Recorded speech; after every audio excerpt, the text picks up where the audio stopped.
Periodismo objetivo, responsable y equitativo.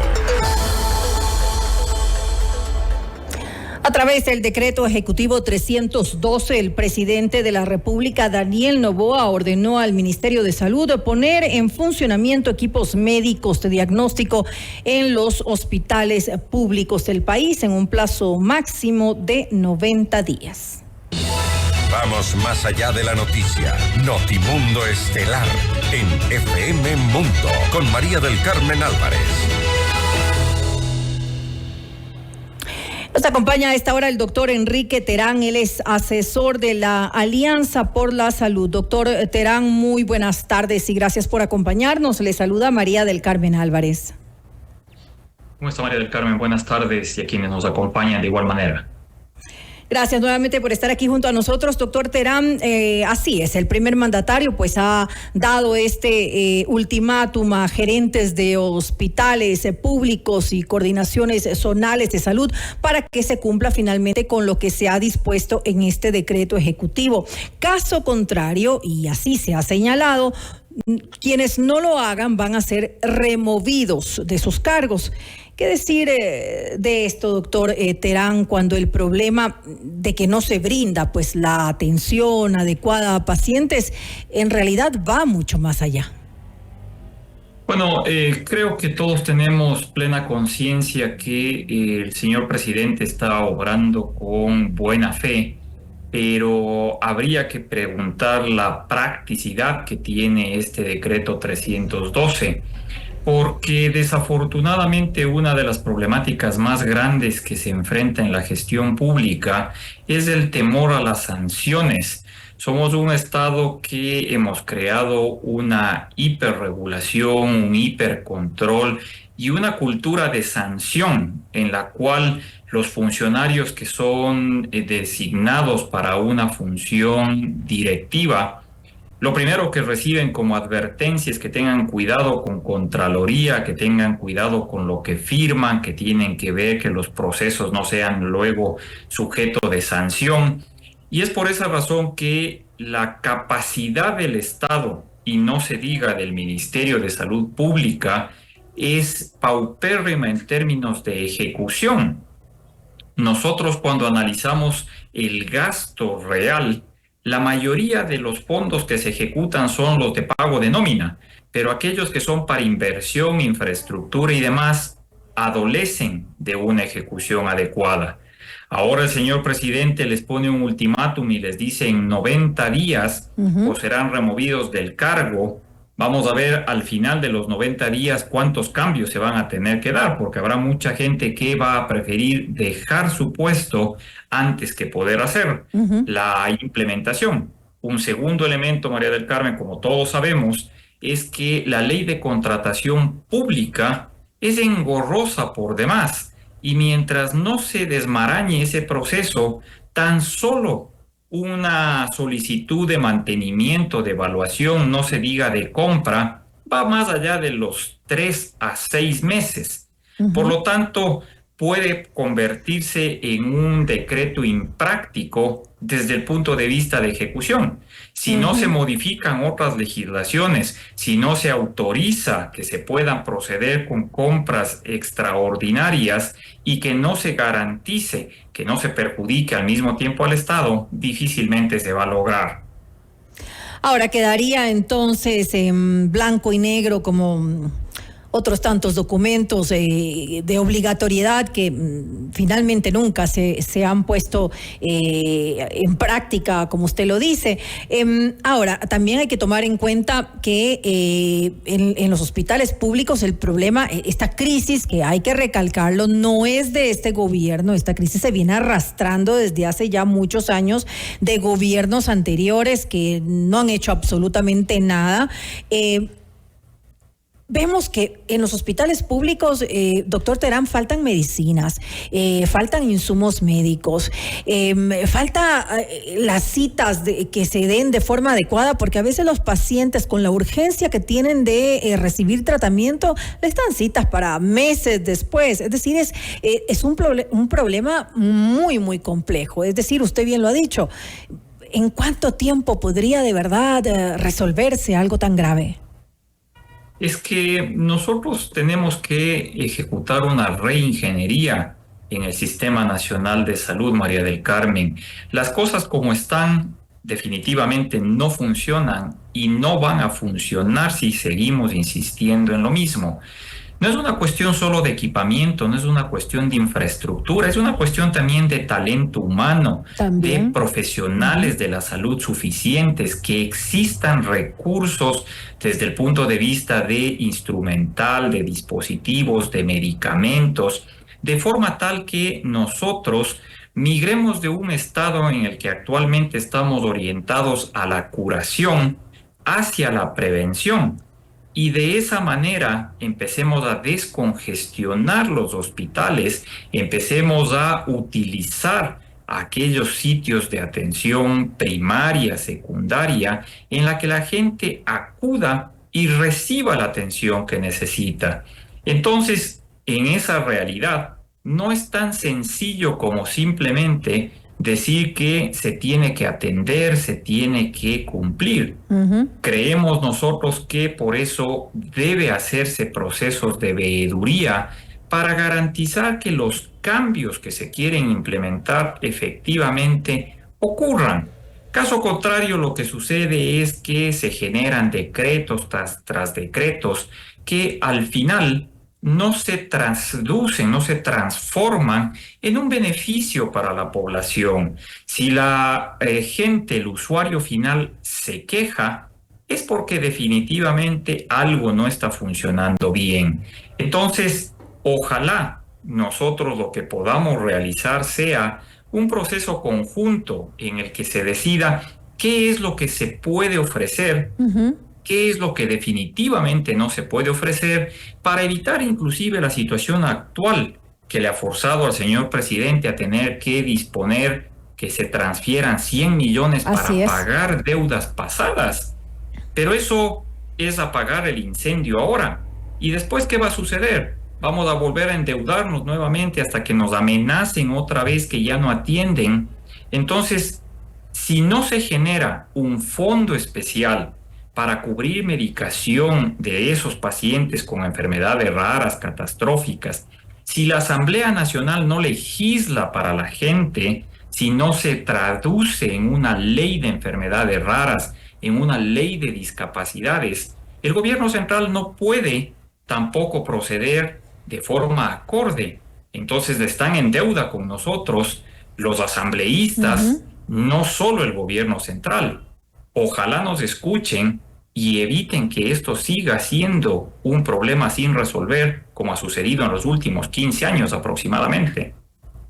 Usted bien lo dijo hace un momento, sí se ha dado pues la orden de la asignación de 100 millones para la atención de salud, poniendo énfasis en esos tratamientos de personas que tienen enfermedades catastróficas, raras o huérfanos. Ellos son la prioridad en este momento. Pagar también de igual manera a los prestadores de servicios médicos externos para que puedan estas personas continuar recibiendo sus tratamientos que desde hace ya algún tiempo se había dicho que se les iba pues a dar prioridad a las personas que están en esta situación. Sin embargo, usted bien lo ha dicho, es una situación compleja, deben participar también los legisladores, debe haber un planteamiento más claro, pero ¿cuál sería el orden lógico en este momento? ¿Qué se debería hacer? ¿Cuáles son las prioridades? Lo que se debe llegar es a definir cómo se puede tener un control efectivo del sistema de salud. María del Carmen, es increíble que todavía en este país no disponemos de una historia clínica universal que permita que el señor ministro de Salud, que el señor presidente presione una tecla y pueda saber exactamente qué sucede en todo el país, en todos los hospitales, cuál es el abastecimiento, cuál es el nivel de atención, cuál es el nivel de cobertura. Aquí tenemos simplemente silos. En algunos hospitales está informatizado, en otros hospitales menos, algunos hospitales están conectados con otros, pero así no puede funcionar.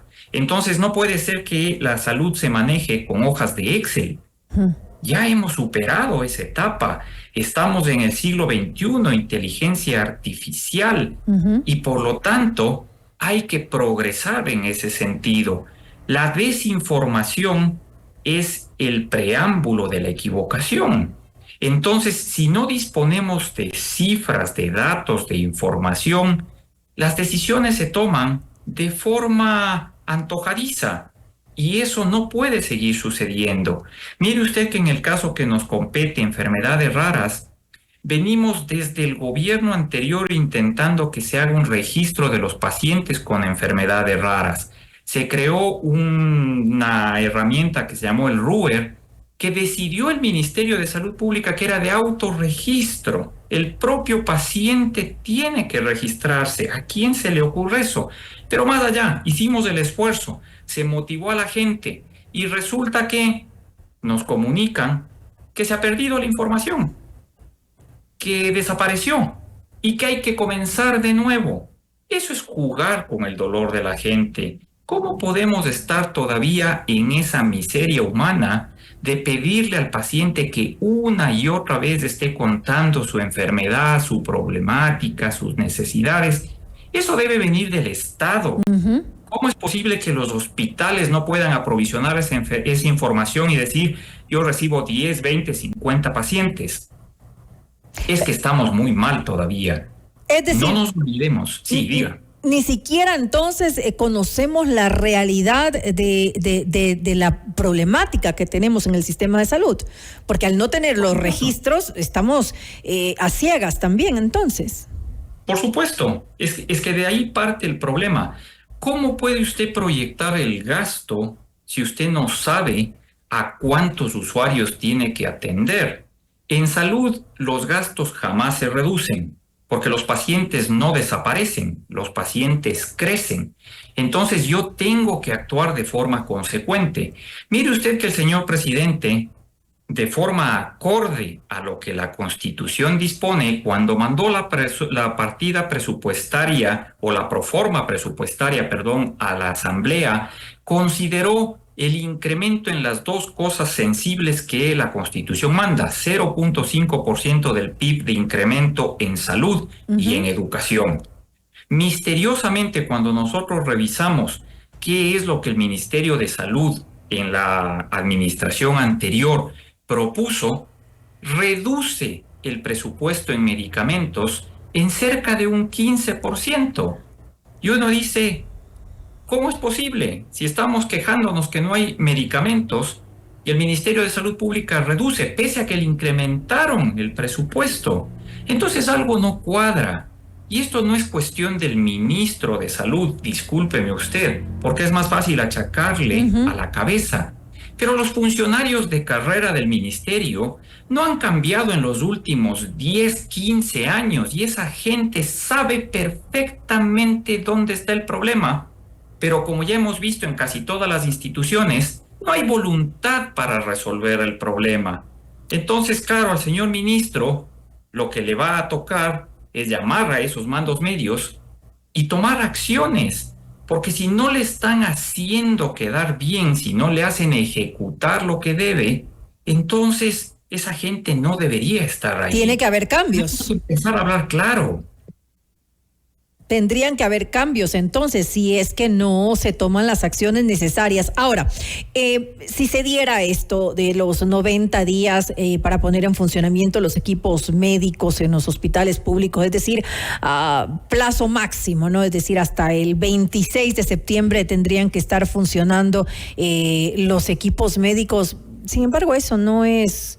y lo decía al inicio de esta entrevista, eso no es suficiente. O sea, ¿qué se gana con tener funcionando los equipos si hay muchas fallas en otras partes? Claro, es que empieza a ser una cadena de necesidades acumuladas. Entonces usted compra el equipo o usted arregla el equipo o le pone funcional. Ese equipo necesita de insumos para funcionar. Así es. ¿Y quién va a comprar los insumos? De mantenimiento. ¿Quién va a aprovisionar los insumos? Y usted necesita de un técnico, necesita de un médico, necesita de un operador. ¿Quién va a contratarle a ese operador? Personal, claro. Y usted necesita luego tener otros elementos adicionales para que ese diagnóstico que el equipo le ayudó a confirmar lleve al tratamiento del paciente. ¿Quién va a provisionar esa medicación? Entonces, sí, estamos quizás viendo una de las aristas, pero estamos intentando tapar el sol con un dedo. Lo que quiero yo entender que el señor presidente pretende es en cierta manera regularizar lo que se nos ha ido de las manos en salud, que es el uso de prestadores externos. Porque esas deudas gigantescas que existen es porque el sistema de salud no puede dar esos servicios. Entonces yo debería preguntarme, ¿por qué no puede dar el sistema de salud?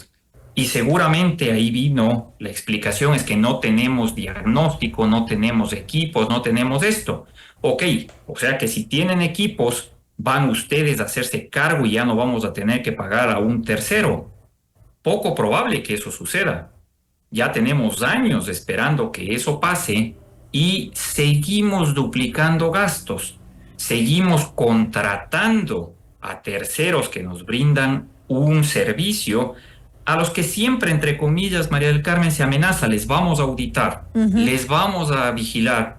Pero si eso sucediera, no estaríamos en el problema que estamos ahora. ¿Quién acumula una deuda de 100 millones, por favor? En todo caso, mucho por hacer, doctor Terán, en el sistema de salud de nuestro país. Usted decía, hay que tener un plan claro para esto y, entre otras cosas, también se debería trabajar en prevención, por supuesto, para evitar que hayan tantos pacientes que tengan necesidad de recibir atención médica. Y obviamente hay muchas más cosas por hacer que habrá que ir, esperemos, resolviendo poco a poco. A corto tiempo no lo vemos, pero de alguna manera hay que iniciar. Le quiero agradecer al doctor Enrique Terán, asesor de Alianza por la Salud, por habernos acompañado en este espacio. Con el mayor de los gustos. Gracias, María del Carmen. Usted está escuchando Notimundo. Periodismo objetivo,